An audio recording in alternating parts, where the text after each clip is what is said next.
Shalom, queridos, eu sou o pastor Arnaldo Brastos e hoje nós vamos para a lição 9, Fundamentos por uma fé inabalável. E a nossa lição 9 é a consistência doutrinária do livre-arbítrio.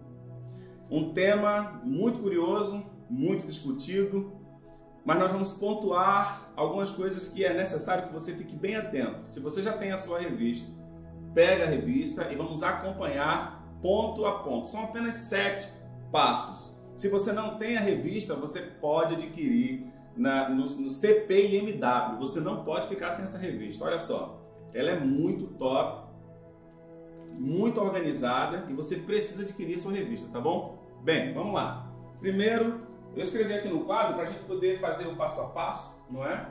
E entender o seguinte, a consistência doutrinária do livre-arbítrio criados à imagem e semelhança de Deus.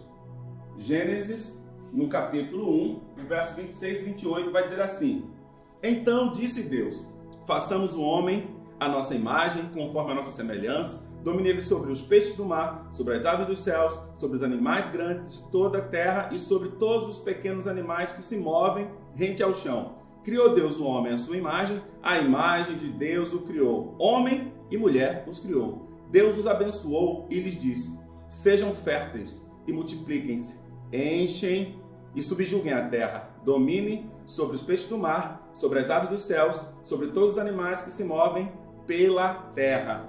Bem, a primeira coisa que a gente vai observar é que a revista vai falar desde o início por que nós vamos pensar sobre livre-arbítrio. Tenho hoje por testemunho o céu e a terra contra vós. Ponho diante de ti a vida e a morte, a bênção e a maldição. Escolhe, pois, a vida, para que vivas com a tua posteridade. Deuteronômio 30, 19. Percebe que Deus, ele fala, está diante de você a bênção e a maldição. Ele não diz assim, você vai viver a bênção. Ele não vai dizer assim, você vai viver a maldição. Ele diz assim, escolhe, pois, a bênção. Ainda dá o bizu. Escolhe, pois, a bênção, você vai viver bem. Então, partindo do princípio de que Deus, ele nos dá o poder da escolha, nós vamos estar trabalhando em cima desse tema, não é? Nós queremos fazer uma pequena introdução, se você que está com a revista, observa aqui conosco. Ao longo da história do cristianismo, este tema tem sido a fonte de não poucas controvérsias doutrinárias. Porém, nosso foco aqui não será colocar lenha na fogueira destas polêmicas, mas a sentar as estacas nas convicções, colocar firmes essas convicções. Sabemos e respeitamos piedosos irmãos de outras denominações que sustentam uma compreensão divergente. Todavia, não é o nosso propósito aqui conflitar com qualquer grupo que seja, mas confirmar o fato de que somos um povo de crenças e certezas definidas. Portanto, sigamos adiante no propósito de estudar a consciência doutrinária do livre-arbítrio.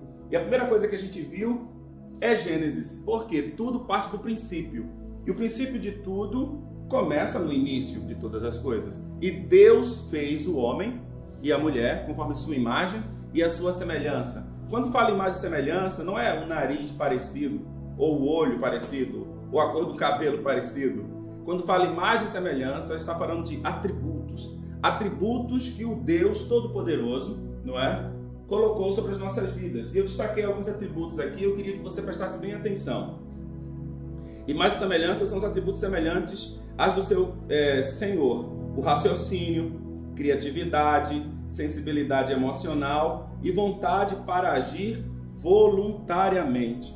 Isso mesmo, vontade para agir voluntariamente. É tanto que, se Deus quisesse que Adão ele não tivesse a liberdade de escolha, ele não tinha dito, desta árvore você não coma, pode comer de todas, mas esta aqui é algo que você não pode tocar. Ele tinha como decidir se tocava ou não. Deus poderia enviar os anjos na hora lá e fazer com que quando a Eva fosse tocar nesse fruto, eles pegassem a Eva, mas não é assim que Deus age, não é? Deus age com amor e o amor, ele não nos prende, o amor nos liberta. Olha o que a lição vai dizer. Livre-arbítrio implica na possibilidade que os seres humanos têm de fazer escolhas e tomar decisões que afetam seu destino eterno. especificamente quando se trata da sua salvação, ou seja, cabe a cada um deixar-se convencer pelo Espírito Santo e ser salvo por Jesus ou não, embora Deus dê para todos a oportunidade de salvação. Esta condição demonstra a consistência bíblica do livre-arbítrio, visto que esse atributo revela nossa aptidão em gerir nossas próprias vidas, fazer esta ou aquela escolha, optar por este ou aquele caminho, refletindo nossas condições de criaturas feitas à imagem e semelhança de Deus. E mesmo com a queda, não se perdeu esta posição, pois a Bíblia continua reconhecendo o homem como tal, ainda que sua natureza tenha sido afetada, como diz Gênesis capítulo 9, Tiago capítulo 3.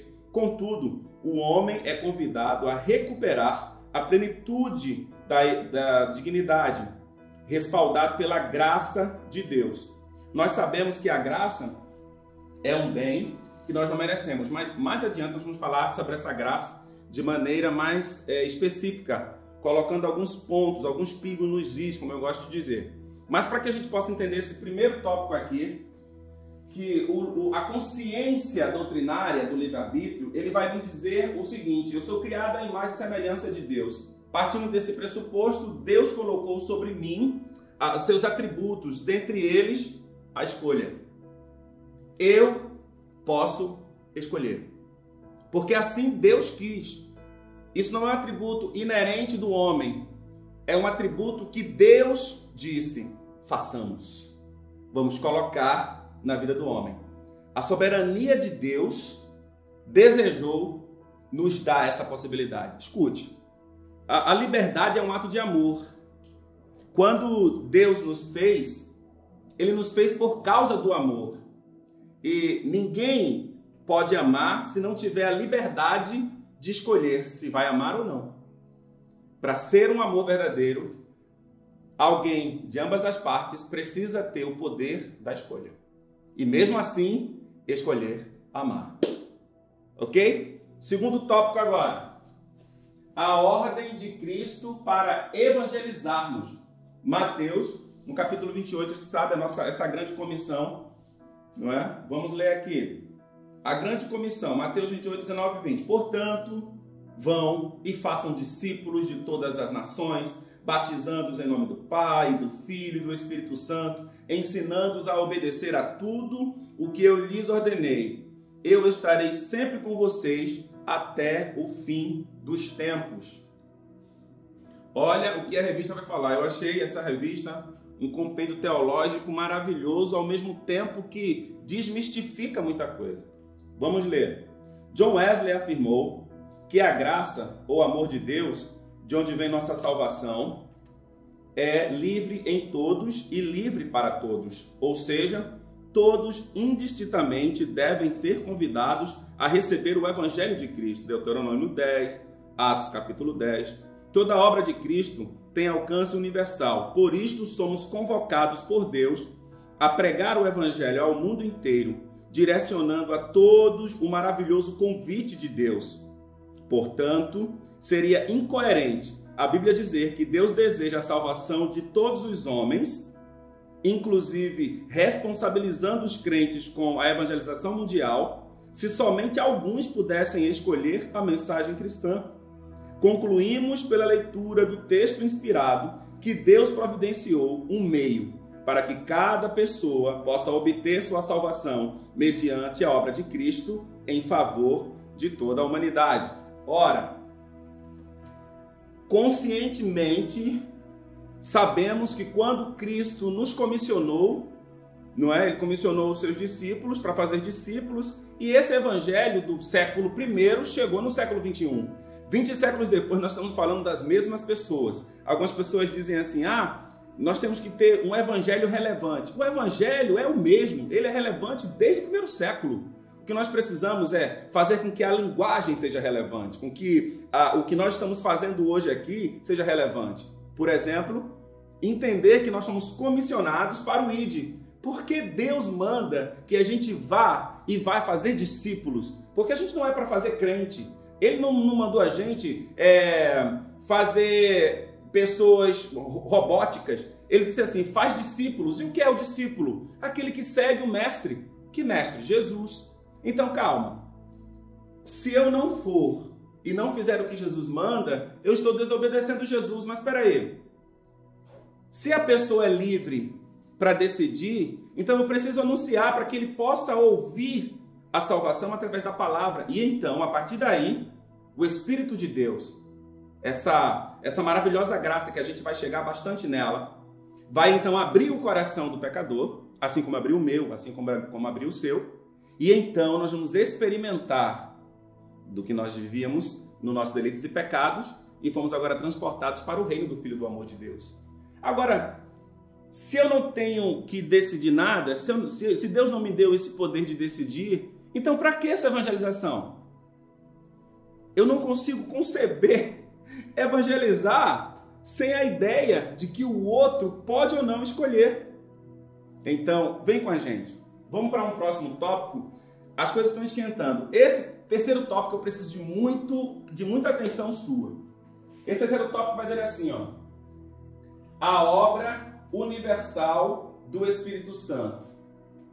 A obra universal do Espírito Santo. Quem é o Espírito Santo? O Paracleto, aquele que Jesus disse, eu vou enviar um outro igual a mim, não é? Vou ao Pai, mas eu não vou deixar vocês órfãos, eu vou deixar vocês com o Espírito Santo, com o Paracleto, aquele que vai estar do seu lado, lhe ajudando você a entender as coisas que são celestiais. Então, olha só, vamos ler João capítulo 16.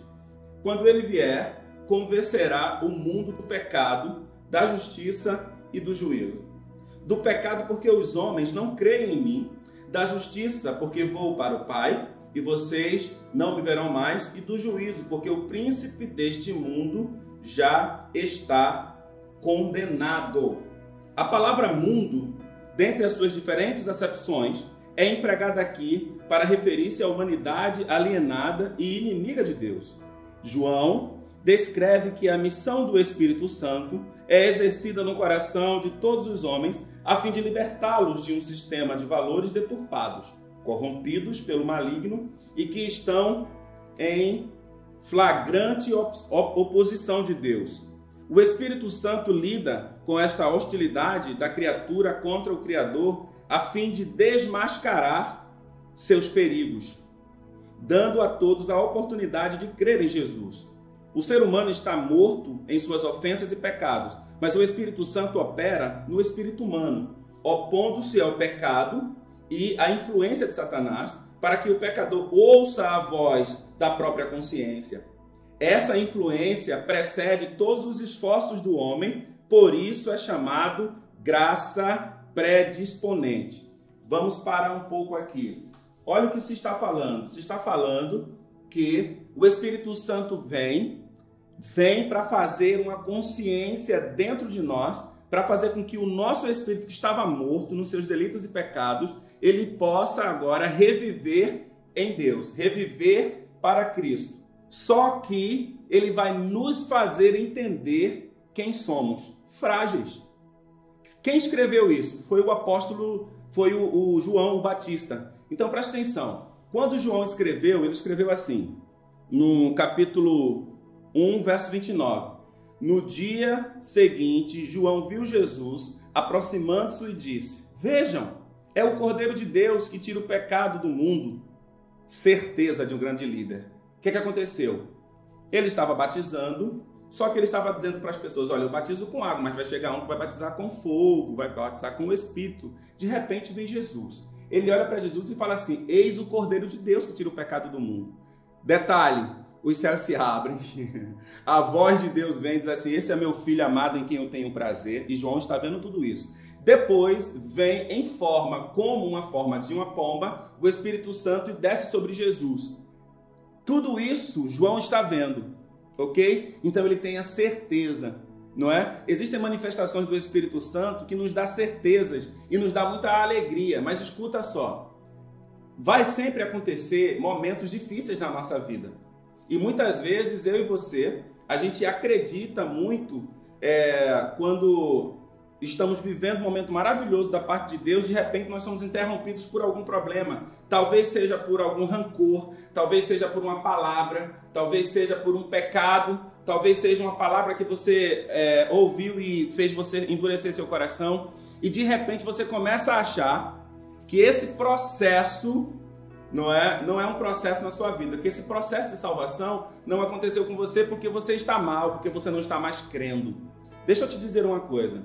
Em Mateus, no capítulo 11, o verso 2 e 3, vai dizer assim: assim que João, no cárcere, ouviu falar sobre o que Cristo estava realizando, enviou 2 dos seus discípulos para lhe perguntarem: Jesus, és tu aquele que havia de vir ou devemos aguardar outro?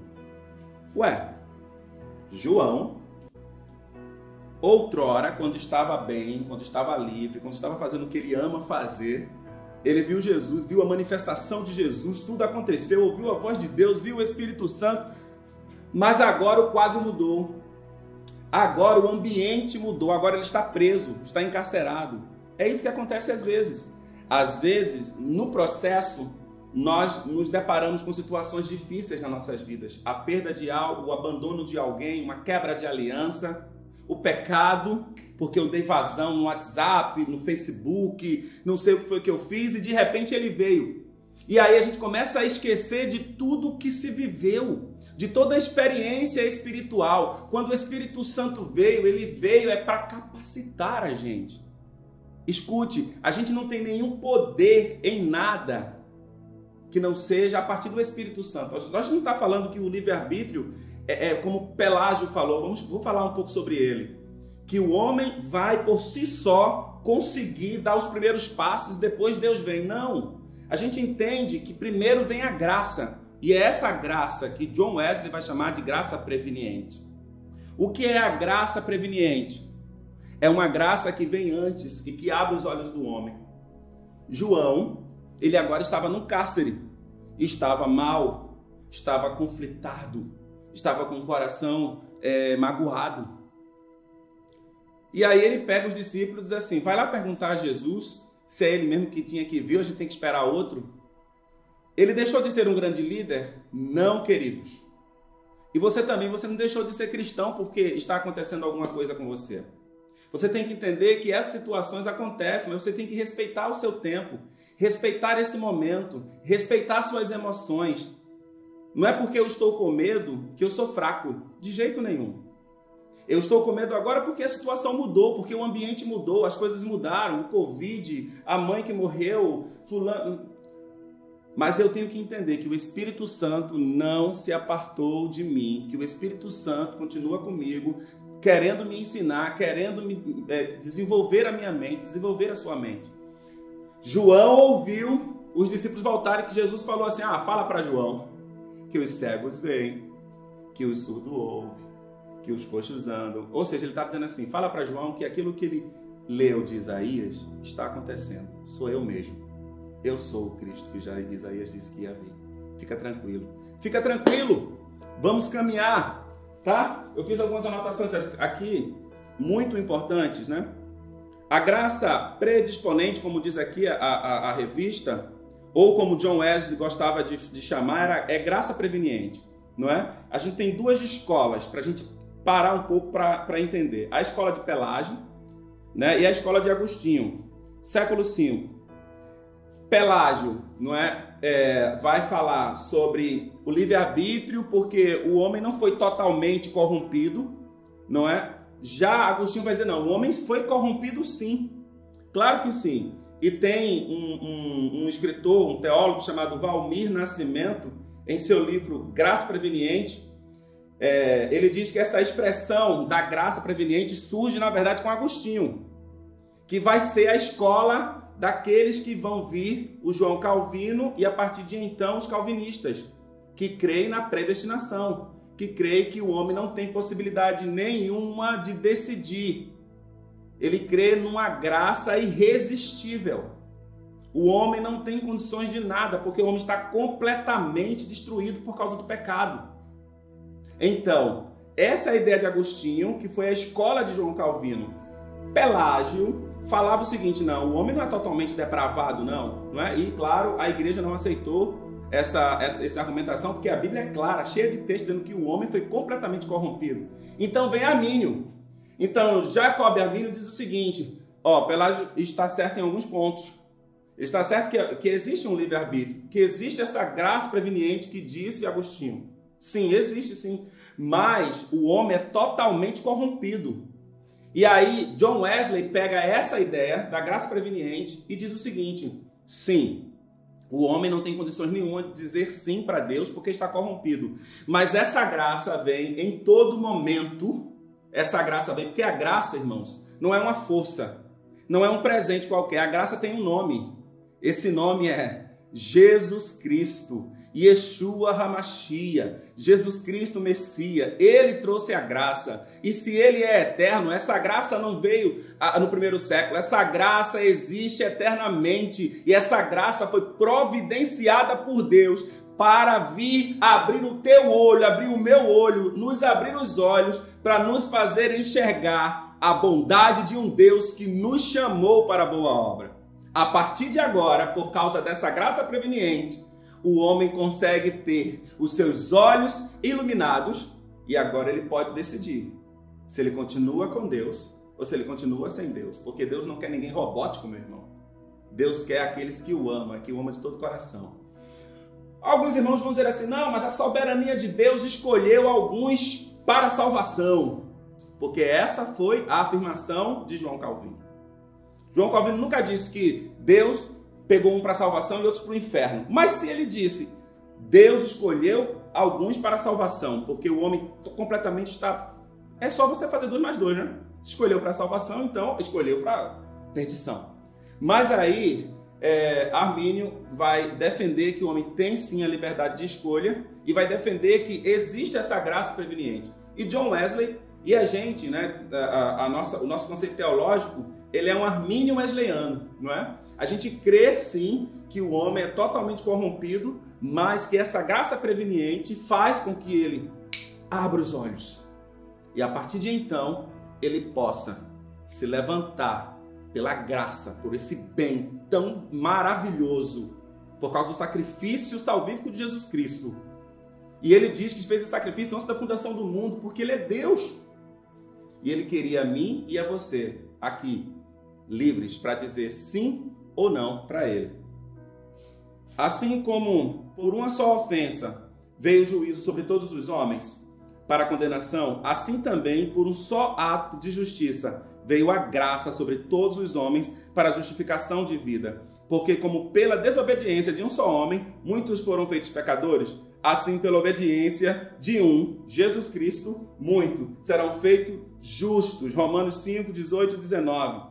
Então, a graça, ela tem as suas operações. Eu queria dizer 4 operações da graça, que está lá no livro desse teólogo Valmir Nascimento, não é? Ele se embasou nos históricos também de John Wesley, que diz assim: as operações da graça preveniente, ela convida, ela convence, ela capacita e ela coopera. Os 4 Cs.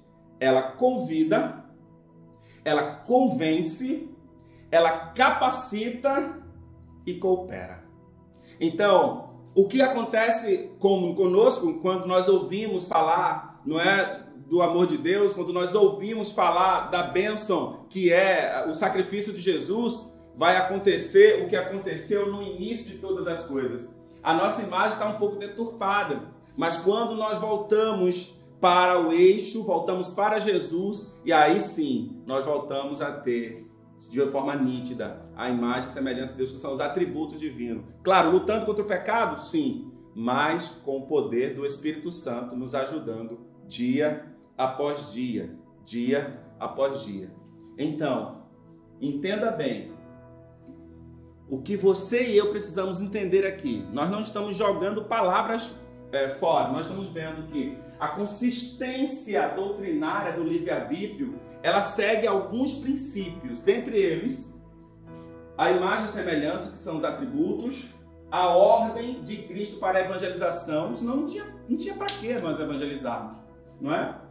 A obra universal do Espírito Santo. E essa obra do Espírito Santo, ela é tão extraordinária que, independente das circunstâncias que você e eu estamos vivendo agora, se é alegria ou se é tristeza, lembra da direção que eu falei para vocês do que aconteceu com João. O que importa é saber que o Espírito do Senhor está conosco e vai nos ajudar na caminhada. vai nos ajudar a prosseguir, tá bom? Ele vai te ajudar a prosseguir. Vamos dar seguimento aqui no tópico 4. A consistência doutrinária do livre-arbítrio se verifica na responsabilidade que o homem tem por sua conduta diante de Deus. Aí eu coloquei assim para a gente poder seguir, para você poder também assim dar uns prints aí na sua tela para a gente seguir. Então, ó, o 4, a responsabilidade do homem. Existe uma responsabilidade do homem, não é? Eu vejo muitas pessoas, como pastor eu atendo algumas pessoas também, que vieram de algumas igrejas e às vezes eles falam sobre isso, não é? E eles atribuem o que está acontecendo com ele ao pecado. Eles atribuem o que está acontecendo com ele, a falta que eles estão tendo de uma vida saudável ao pecado. Eles querem fazer com que o pecado seja algo que Deus enviou, não é? Seja algo que aconteceu por causa do diabo, ou por causa de Deus, ou por causa de Eva, ou por causa de Adão, não por causa dele. E é isso que o livre-arbítrio vai dizer. Se responsabilize pelos atos que você comete. Vamos ler Gálatas no capítulo 6 e o verso 7. Porque essa responsabilidade a gente não pode passar adiante. Quando Deus chama Adão depois do pecado, ele faz assim: Adão, onde você está? Será que Deus ficou com problema de visão? Que não estava conseguindo enxergar onde é que Adão estava? Apesar de óculos? Claro que não. Deus estava dizendo assim: cadê o homem que eu deixei aqui para governar? Cadê o homem que eu disse para ele não coma daquele fruto? Cadê o homem que eu deixei uma mulher debaixo da sua responsabilidade? Cadê esse homem? Se escondeu. E aí, quando confrontado, ele fez assim: mas a culpa não é minha. A culpa é sua. Porque foi a mulher que você me deu. Não foi isso que ele falou? Eva, por sua vez, como tinha ele como referência, fez a mesma coisa. Ah, não, a culpa não é minha, a culpa é da serpente. A serpente olhou para o lado, olhou para o outro, não tinha mais ninguém, teve que assumir tudo. Então escute, existem responsabilidades que são nossas e a gente não pode passar elas para ninguém. Nós precisamos entender que até nisto, essa consciência, essa consistência do livre-arbítrio vai nos fazer andar de maneira ordeira, organizada, entendendo que cada ação tem uma reação e as consequências vêm. Porque a gente planta e não deixa ninguém te enganar. Aquilo que você planta é aquilo que você colhe. Vamos lá, vamos ler o texto. Não se deixem enganar, de Deus não se zomba, pois o que o homem semear, isso também colherá. Aquilo que o homem semear, é isso que ele vai colher. Existe uma frase, eu não lembro bem se é do pastor Carlito Paz, me perdoe se não for dele, que diz assim: contra frutos não há argumentos. Quando nós estamos vendo maçãs pelo chão, a árvore possivelmente que vamos encontrar no caminho é uma macieira. Se nós vamos ver uva, será uma videira. Por quê? Porque contra frutos não há argumento. E o que nós precisamos é ser responsáveis por aquilo que fazemos. E olha o que esse tópico 4 vai dizer. A construção de nosso futuro está associada significativamente à qualidade das nossas decisões. Com efeito, a Bíblia nos exorta constantemente à prudência, de modo a não descarrilharmos dos trilhos da vontade de Deus. 1 Tessalonicenses 4:3. As advertências divinas soariam incoerentes se não tivéssemos liberdade para decidir desta ou daquela forma. Aí você pode dar uma olhada em Juízes no capítulo 4, no capítulo 24, 1 de Reis no capítulo 18. Em vez de nos coagir, o Senhor procura persuadir os nossos corações a fim de nos pôr no solo seguro da sua palavra, livrando-nos das fragilidades das nossas insensatez. Portanto, a discussão sobre livre-arbítrio parece ficar mais clara quando se entende que o ser humano, como imagem de Deus, é capaz de escolhas reais e responsáveis. Não se pode aceitar a ideia determinista de que somos apenas máquinas, robôs, que têm escolhas plenamente definidas por aspectos biológicos, ambientais, psicológicos e sociológicos.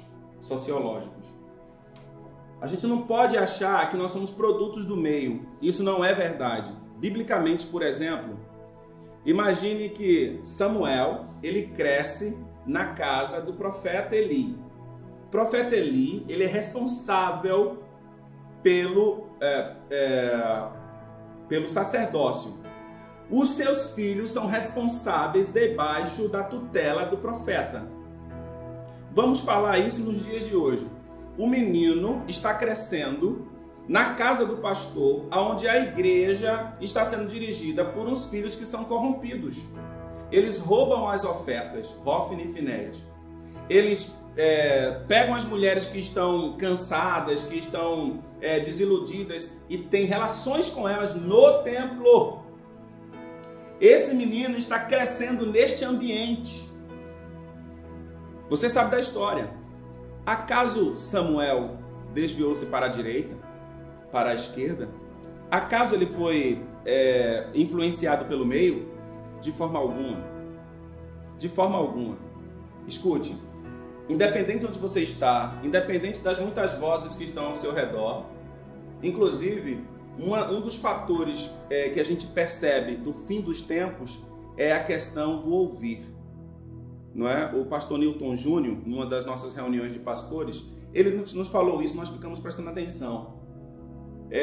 O apóstolo Paulo vai dizer que nos últimos dias as pessoas vão procurar aqueles pelos quais eles vão querer ouvir, porque eles vão ficar com comichões nos ouvidos.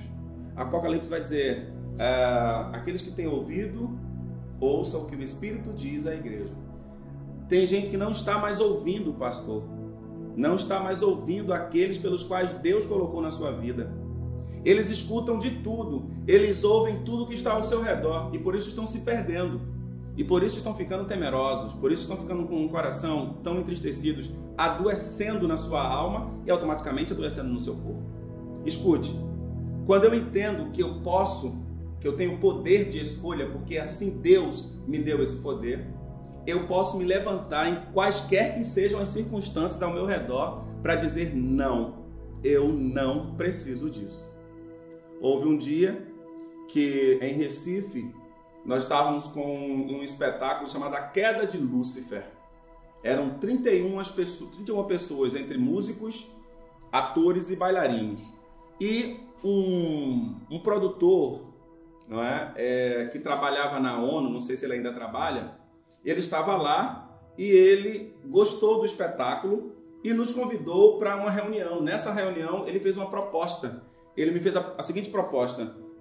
Olha, você gostaria de passar 2 anos nos Estados Unidos pela ONU? Porque como vocês são de uma comunidade carente de Brasília Teimosa e vocês têm um trabalho muito bom, um trabalho de qualidade, eu consigo levar vocês pela ONU.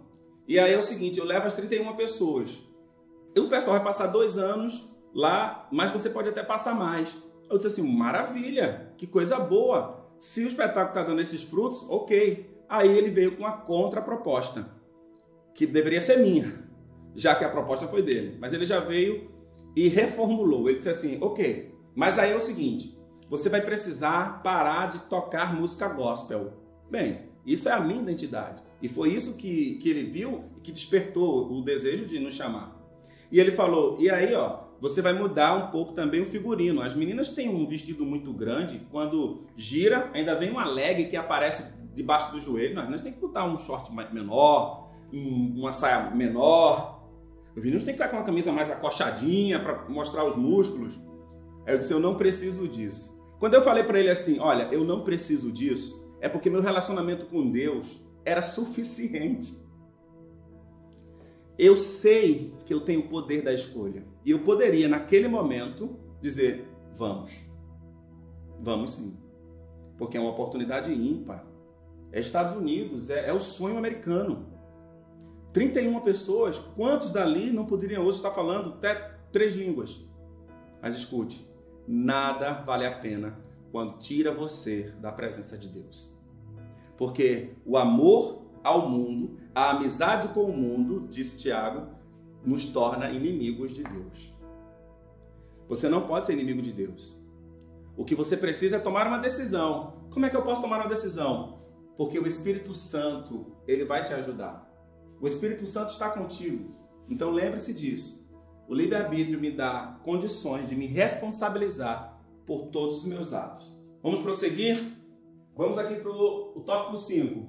Evangelho proposto e não imposto. Ok? Vamos lá, Lucas 9, 23. Que diz assim: Jesus dizia a todos: se alguém quiser... Presta atenção em cada detalhe das frases, não é? Presta atenção. Eu sei que é muito mais fácil a gente ouvir essa comunicação em uma EBD, ouvir um culto, ouvir algum pastor debulhando. Mas se você parar, o mesmo Espírito que habita nos pastores, nos líderes, é o mesmo Espírito que habita na sua vida. E Ele quer iluminar os olhos do seu entendimento. Então, leia comigo com atenção. Se alguém quiser acompanhar-me, negue-se a si mesmo, tome diariamente a sua cruz e siga-me. Se alguém quiser, olha só o que Jesus disse. Se alguém quiser acompanhar-me, eu não estou impondo, eu só estou perguntando. Alguém quer me acompanhar? Se quiser, existe um processo. Esse processo é que vai nos tratar, é que vai nos equilibrar e que vai nos fazer viver aquilo que Deus tem para nós. Olha só, a pregação do Evangelho é realizada sob a influência e o impacto do poder do Espírito, que gentilmente apela ao coração humano. Logo, o êxito da pregação cristã não está associado a manobras psicológicas, manipulação intelectual ou qualquer técnica humana, mas à atração que Cristo exerce sobre o pecador. Por isso, a mensagem cristã nunca coagirá as pessoas, ainda que as confronte, mas as convencerá acerca da verdade bíblica. O indivíduo é convidado a se deixar ser conduzido pela força amável e gentil de Cristo, a fim de que possa seguir as pegadas daquele que é mestre e Senhor. Concluímos com isso que a força do Evangelho está intimamente ligada à atração que ele exerce sobre as pessoas, mas nunca uma força manipuladora. Este fato corrobora com a nossa crença no poder da livre escolha com a qual Deus dotou a cada um de nós quando evangelizamos. Não estamos realizando uma espécie de prosélito barato em que forçamos as pessoas a ter fé. O anúncio do Evangelho autêntico jamais violará a liberdade das pessoas, antes lhes pedirá a livre adesão a Cristo. Nunca será algo imposto. Você precisa ouvir, ainda que confronte, porque nos confronta, você precisa decidir. Nunca será uma obrigação. Como eu falei no início, é uma obra de amor. Ele nos ama e provou o seu amor para conosco quando enviou Jesus Cristo para morrer em nosso favor. E Ele deseja que nós o amemos também. Mas esse amor é uma decisão. Somos nós que decidimos. Vamos para o próximo tópico. Chegando para o final já, né? O próximo tópico aqui, ó. A graça pode ser resistida. Uau! Meus amigos que são calvinistas agora vão começar a mandar muita mensagem para mim. Mas eles são meus amigos. É sempre muito salutar. Mas a graça pode ser resistida. A graça não é irresistível. John Wesley vai dizer que a graça ela se torna irresistível quando, iluminados os olhos por conta da graça preveniente, aí você pode dizer assim, mas pastor, esse nome graça preveniente está na Bíblia? Aí eu vou lhe dizer, você acredita na Trindade? Nós cremos na Trindade, não é? Nós cremos quando Deus chama, em Gênesis, façamos, quando ele fala façamos o homem conforme nossa imagem, nossa semelhança, ele já estava dizendo que ali a Trindade existia. Quando os apóstolos, eles abençoam em nome do Pai, do Filho e do Espírito Santo, a Trindade existe. Mas você já viu o nome Trindade na Bíblia? A gente sabe que não tem, mas os estudos mostram a Trindade. A gente sabe que não tem o nome preveniente, mas a gente vê nos estudos que fazemos que a graça, ela veio e ela iluminou a partir de Jesus. Jesus, que trouxe a luz ao mundo, fez com que isso nos desse condições de dizer sim para Deus, não é? Mas, para aqueles que disseram sim para Deus, essa graça, ela vira uma graça irresistível. Sabe aquela canção que diz assim, quem já pisou no Santo dos Santos, em outro lugar, não sabe viver. É isso aí. Virou irresistível para mim a graça, porque eu amo o Senhor com toda a força do meu coração, não é? Mas no sentido de que o homem pode ou não escolher, a graça pode ser resistida. Nós vamos ver isso na palavra, Atos capítulo 7 e o verso 51, que diz assim: povo rebelde, obstinado de coração, de ouvidos, vocês são iguais aos seus antepassados, sempre resistem ao Espírito Santo. Eu vou ler mais uma vez. Povo rebelde, obstinado de coração e de ouvidos, vocês são iguais aos seus antepassados, sempre resistem ao Espírito Santo. Sempre resiste ao Espírito Santo. Quem está falando isso aqui é Estevão, antes de ser apedrejado, nesse grande momento em que ele faz um discurso maravilhoso. Ele está dizendo: vocês ouviram falar sobre esse Jesus, vocês viram os milagres que aconteceram, sabem que os profetas estavam falando sobre ele, e mesmo assim vocês resistem ao Espírito Santo. Por que o Espírito Santo? Porque é ele que está aqui para nos convencer da justiça, do pecado e do juízo. Mas a gente pode resistir ao Espírito Santo. Mais uma vez, porque Deus te ama. Deus te deixou livre para decidir se o amará ou não. Vamos para o final? Ponto 7. A perfeição, a completude. Exortações para perseverarmos na fé.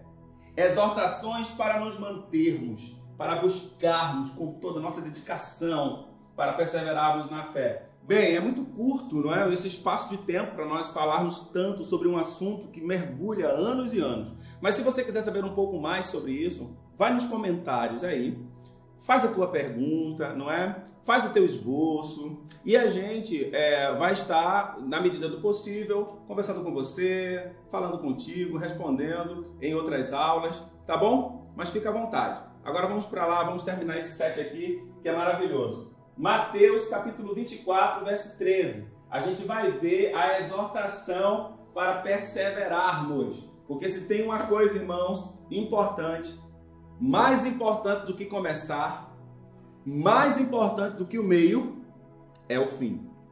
Nós precisamos chegar até o destino final, a nossa Canaã celestial. Uau!